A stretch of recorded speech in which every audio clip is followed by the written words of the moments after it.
this evening. And Theresa May has apologised to people who have had NHS operations and hospital appointments postponed because of renewed pressure on the health service this winter.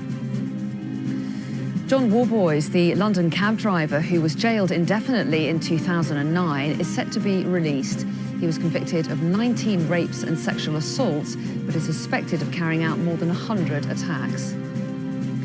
And campaigners say a draft report into harassment at Westminster, which was commissioned by party leaders and has been seen by Sky News, fails to deliver on promises of zero tolerance.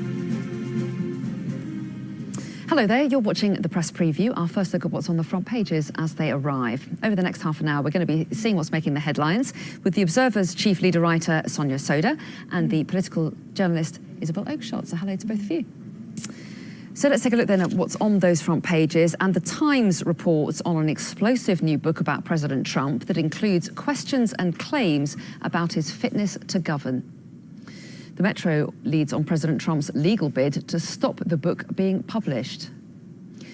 The Telegraph leads on the story of the prolific sex attacker John Warboys, who's due to be released from prison after serving just 8 years behind bars. The Eye also has that story, saying that some of Warboys' victims were not informed in advance that he was about to be freed. The Mirror says the decision by the parole board to release the former cab driver has caused an outcry from victims' groups. While The Sun says Warboys served just 2 weeks for each of his 200 victims. And the Mail says police believe he could have attacked up to 500 women. The Guardian leads with Theresa May's apology over cancelled operations as the NHS comes under increased pressure over the winter. The Express calls for money to be taken out of the foreign aid budget and diverted into the health service. The Star warns that freezing temperatures are about to hit the country, potentially causing more trouble for hospitals, which are already struggling to deal with cases of winter flu.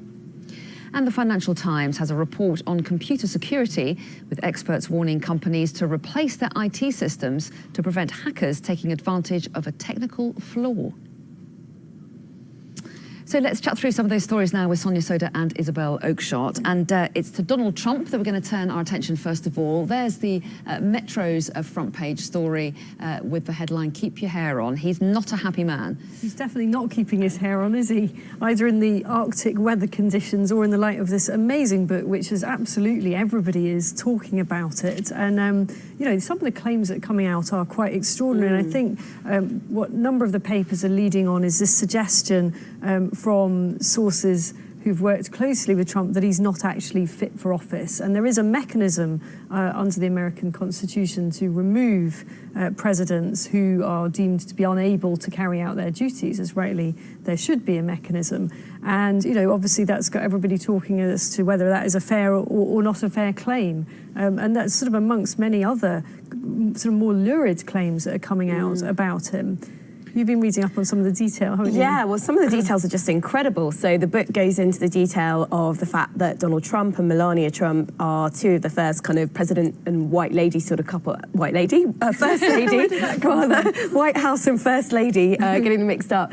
But to have separate bedrooms. Apparently, Trump was really paranoid when he first moved into the White House about getting poisoned, so he wouldn't let anyone touch his electric toothbrush. Apparently, he goes to bed at 6:30. He has 3 big TV screens in his room. 6:30 in the evening, yes, not 6:30 in the morning. Yes, exactly. He dines on McDonald's cheeseburgers, are his snack of choice, and he likes them in particular because you can rock up to a McDonald's without any announcement and get a freshly prepared burger, so you can't poison it, apparently.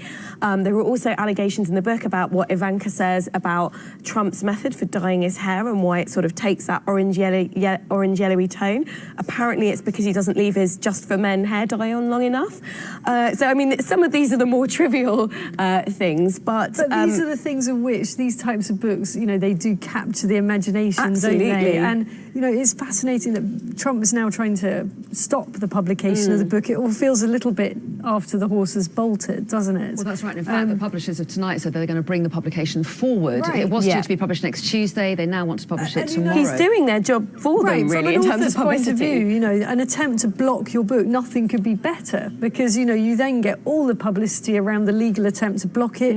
It raises speculation about what more could be in there, which he doesn't want to come out. You know, this is all it's doing is adding to the storm. And of course, he will come out and say this is lies. His press spokesperson already has talked about there being disgusting stories in there as well. But one of the things it has done is potentially put a real rift between him and his former strategist, Steve Bannon, hasn't it? Absolutely. Because he is quoted in the book as calling Donald Trump Jr. treasonous for meeting with the Russians, and suggestions that Donald Trump didn't really want the job and was rather surprised and horrified when he got it. And Melania was crying, apparently, on the night and not tears of joy either. Apparently it was quite a shock to the Trump family that they won. But I think that's right. I think, that rift had already opened up between Steve Bannon and Donald Trump. Bannon is now sort of trying to say that they're still allies, but I mean, that doesn't really seem to be the message that's emanating from the White House. I think it's very much an open question about what some of these revelations and allegations will do to Donald Trump's ratings. They're not doing sort of particularly well at the moment, but then we've had lots of allegations about his behaviour with women, for example, that haven't really sort of yet undermined his support from his kind of core base in the election. Well, that's right. I mean, will his core base just, I mean, and we can go to the front of the Times as well, because it's on their front page too. I mean, won't his core base listen to what he says, saying it's tittle-tattle, it's lies, and they'll continue to support him, while his critics will just use it as another stick to beat him with, and I mean, that would be it won't change very much. I can't, claim to have my finger on the pulse of what Trump's core base is saying right now today, but my instinct would be, as Sonia says, we've seen allegations about this president, and in fact, they're not just allegations. That whole episode with the recordings of him and what he said about women, which under any normal circumstances you would think would be terminal. But with Trump supporters, they appear to be quite capable of taking anything in their stride, and I don't sort of sense that this is going to massively dent his popularity amongst that particular cohort, and all it does is reinforce the perceptions within Washington that this is a president unlike any other, and just sort of fuels that. Would be the polite way of putting it. And of course, when the book comes out, we may find more people coming forward and saying that's not what I said, or there's all sorts of things that could still happen once the publication is out there, I guess. Yeah, and I'm sure that we'll be feeling the waves of this for quite some weeks to come. OK, let's move on to the issue of the NHS. And you wanted to pick up the Daily Express's take on it, because we've had days of headlines about the NHS under pressure. The Daily Express suggesting that foreign aid budget is diverted towards the NHS. I chose this particular front page on the NHS, although the NHS gets coverage in most of the papers tomorrow, because I just think it's utterly ridiculous. Now, I'm generally in favour of less foreign aid, something Sonia and I wouldn't agree on. Divert, by all means, the foreign aid budget to defence, for example. But the idea you just pluck out any other department and sort of say, well, let's give foreign aid to the NHS seems to me absolutely ludicrous. They're not in any way connected, really. So, okay, this is good. We started the new year on good terms. And yet, although I think we'll disagree on the NHS funding issue, won't we, Isabel? Well, yes, I was going to say, our Brexit debate. When you've got headlines like that, Theresa May apologising to those patients who've had to have their operations postponed because of what's going on, because of the pressure that the NHS is experiencing this winter, it does raise the debate again, doesn't it, about funding of the NHS? Yeah, I think that's right, and it's really unprecedented for the whole service to cancel, what it calls non-urgent operations for a whole month. It's never really happened before, and some of these operations, it's things like knee replacements, hip replacements. What it means is that basically people's care is getting delayed till it gets urgent, which costs the NHS more money in the long run. Now, I think the NHS really does need more money. We've got an ageing population, developments in medical technology. We're not funding the NHS in a way that keeps pace with those developments. So even though we've got more older people, we're not keeping in line with historical increases in funding.